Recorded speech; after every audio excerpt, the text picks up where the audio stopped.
मे 2014 मध्ये लोकसभेच्या निवडणुका झाल्या आणि या निवडणुकांमध्ये केंद्रात सत्ताधारी असलेल्या युपीएचा सफाया झाला आणि भाजप प्रणित एनडीए सरकार केंद्रामध्ये सत्तारूढ झालं। महाराष्ट्रामध्ये निवडणुका होत्या ऑक्टोबर 2014 मध्ये। ऑक्टोबर 2014 मध्ये महाराष्ट्रामध्ये सुद्धा काँग्रेस आणि राष्ट्रवादी काँग्रेसच्या आघाडी सरकारचा सफाया होणार ही बाब आता स्पष्ट होत होती आणि याच काळामध्ये सरकारने हा निर्णय घेतलेला आहे। म्हणजे ऑक्टोबरमध्ये निवडणुका आणि 1 महिन्याच्या आधी काँग्रेस आणि राष्ट्रवादी काँग्रेसच्या आघाडी सरकारने मुस्लिमांना हे गिफ्ट दिलं होतं।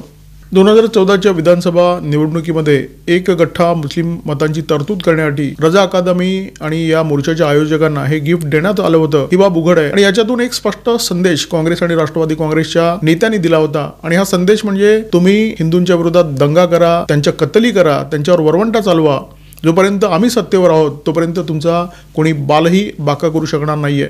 या मोर्चाचे जे आयोजक होते त्याच्यामध्ये एक नाव होतं निवृत्त पोलीस अधिकारी शमशेर खान पठाण।